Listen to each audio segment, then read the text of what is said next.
যা, ধরে নিয়ে আয় সেই প্রেতাত্মাকে। ছেড়ে দে আমাকে, ছেড়ে দে আমাকে, আমাকে ছেড়ে দে।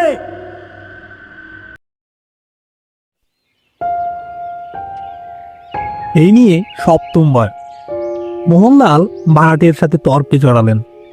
না, ভাড়া কম দেওয়ার জন্য নয়। কি হয়েছে চলুন তাদের মুখেই শুনে আসি। ধুর মশাই, ছাড়ুন তো, আমি আর আপনার বাসায় থাকছি না। আরে আরে, চটে যাচ্ছেন কেন? বললাম তো, দুদিন বাদেই সামনের ওই ঝোপঝাড় সব পরিষ্কার করিয়ে দিব। দেখবেন আর কোনো সমস্যা হবে না। কি দেখতে কি দেখেছেন? না না, আমি আর আপনার এই বাড়িতে থাকছি না। এবারের মতো কোনো রকমে বেঁচে ফিরেছি, আর দুদিন থাকলে প্রাণটাও হারাতে হতো। এই নিন আপনার ভাড়া, আমি চললাম। যা বাবা, এটাও চলে গেল। এই অলক্ষণে বাড়িটা নিয়ে কি যে করি, বিক্রিও করতে পারছি না।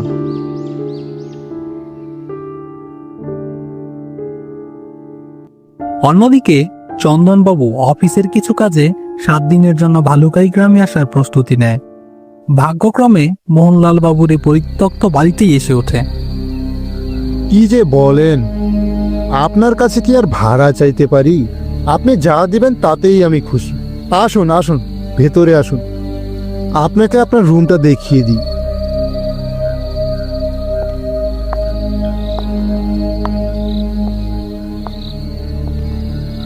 এই হচ্ছে আপনার রুম। এখানে আপনার থাকার ব্যবস্থা করেছি। এই নিন চাবি। আচ্ছা, আমি চলি। কোনো সমস্যা হলে আমার জানাবেন। অনেক উপকার করলেন দাদা। আচ্ছা, আপনি তাহলে এবার আসুন। এই বলে মোহনলাল চন্দনবাবুকে রেখে ফিরে আসেন।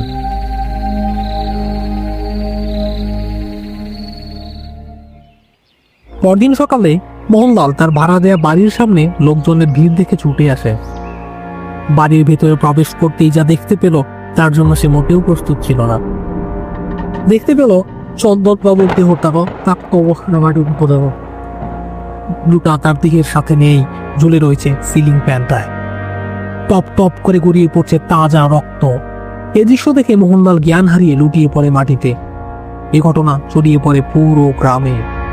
পুরো গ্রামের মানুষ এই মৃত্যু দৃশ্য দেখে আতঙ্কিত, কিন্তু এর রহস্যময় মৃত্যুর কারণ কেউই উদ্ঘাটন করতে পারেনি। এই রহস্যময় মৃত্যু রহস্যই রয়ে যায়। এর মাঝেই গ্রামে ঘটে যায় আরেক ঘটনা। উফ, গাড়িটা নষ্ট করার জায়গা পেল না। এত রাতে কোথায় যাব এখন? কি দাদা, কোথায় যাবেন? হ্যাঁ, কে?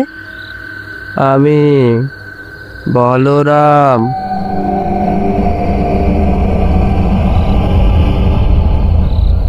তা আপনার গাড়ি খারাপ হয়েছে বুঝি?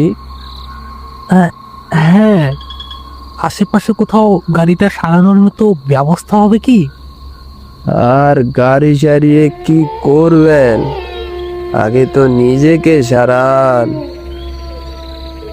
মানে কি বলছেন এসব আজে বাজে?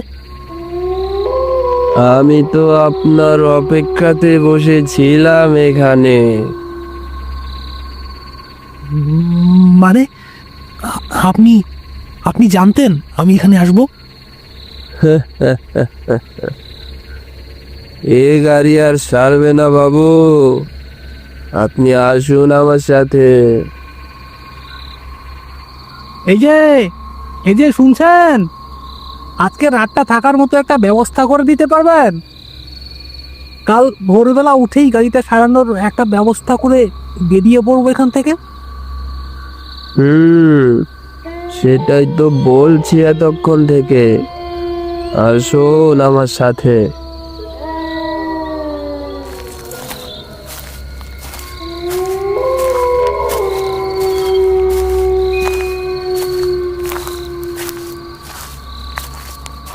দাদা, ও দাদা, কোথায় যাচ্ছেন?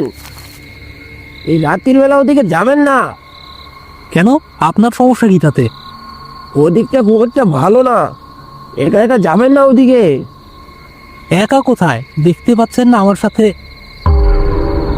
আরে কোথায় গেল উনি? এক্ষুনি তো এখানেই ছিল। ও দাদা, কি হলো? হ্যাঁ, না কিছু না, যান আপনি। লোকটা গেল। এই বাবু, কি হলো? দাঁড়িয়ে বললেন যে? হ্যাঁ, আপনি কোথায় ছিলেন তখন? এই তো এখানেই। কিন্তু ওই লোকটা যে বললো। আসুন বাবু, দেরি হয়ে যাচ্ছে।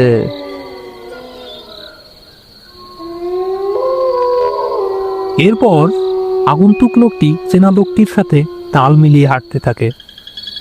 বেশ কিছুক্ষণ চলার পর তারা মোহনলাল বাবুর সে পরিত্যক্ত বাড়িটিতে প্রবেশ করে। আরে বাহ, এই শুনশান জায়গায় এত সুন্দর একটা বাংলো আছে, জানতাম না তো। সে আর বলতে, আসুন ভেতরে আসুন। দুজনেই মোহনলাল বাবুর পরিত্যক্ত বাড়ির ভেতরে প্রবেশ করে, কিন্তু আগন্তুক লোকটি জানতেও পারে না তার সাথে কি হতে চলেছে। চাদরে মোড়ানো লোকটি রাত কাটানোর জন্য রুম দেখিয়ে দিয়ে চলে যায়। এই যে বাবু, আজকের রাতটা এ করেই থাকবেন? আপনি বসুন, আমি আপনার জন্য জল খাবারের ব্যবস্থা করছি। আরে না না, তার আর প্রয়োজন নেই। আপনি খামোখা কষ্ট করতে যাবেন, এমনিতেই অনেক কষ্ট দিয়ে ফেলেছি আপনাকে। তা বললে কি আর হয় বাবু? আপনার জন্যই তো আজকের এত আয়োজন। বসুন আপনি। লোকটা কেমন অদ্ভুত রকমের কথা বলে, কি জানি মাথায় কোনো সমস্যা আছে হয়তো। যাক বাবা, একটা থাকার জায়গা তো মিলল। ভাগ্যিস লোকটার সাথে দেখা হয়েছিল, নইলে এই রাত্রিবেলা কোথায় যে থাকতাম এখন। তখন বিলের ধারে লোকটা যে বলল এদিকটা খুব একটা সুবিধার নয়, তবে কি কোনো অশরীরীর কথা বললো? তোর এসব আবার হয় নাকি? কিন্তু এই লোকটাও কেমন সুবিধার নয়, হঠাৎই উধাও হয়ে যায়, কি জানি। হ্যাঁ, কে কে ওখানে? হ্যাঁ? কে কে ওখানে? হ্যাঁ, দাঁড়ান বলছি, কথা বলছেন না কেন? দাঁড়ান বলছি, কে আপনি? বাবু, হ্যাঁ, কে কে? আমি বলরাম। এই নিন শরবত খান। হ্যাঁ, না শরবত খাবো না এখন। নিন বাবু, শরবতটা খেয়ে নিন, ভালো লাগবে।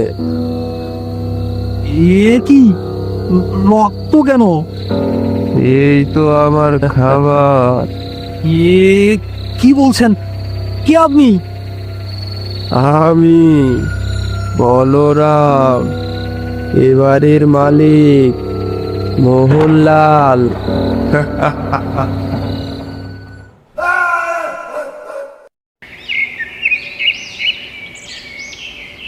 ভোরবেলায় একজন মালি মোহনলালের পরিত্যক্ত বাড়িতে ঘর ঝাড়ু দেওয়ার জন্য প্রবেশ করলে ঘরের ভেতর অর্ধ খাওয়া একটি লাশ দেখতে পায়। পরপর একই ঘটনা ঘটার ফলে গ্রামবাসী রাহুচণ্ডাল তান্ত্রিককে নিয়ে আসে। রাহুচণ্ডাল তান্ত্রিক লাশের এই অবস্থা দেখেই মহাযজ্ঞের আয়োজন করে।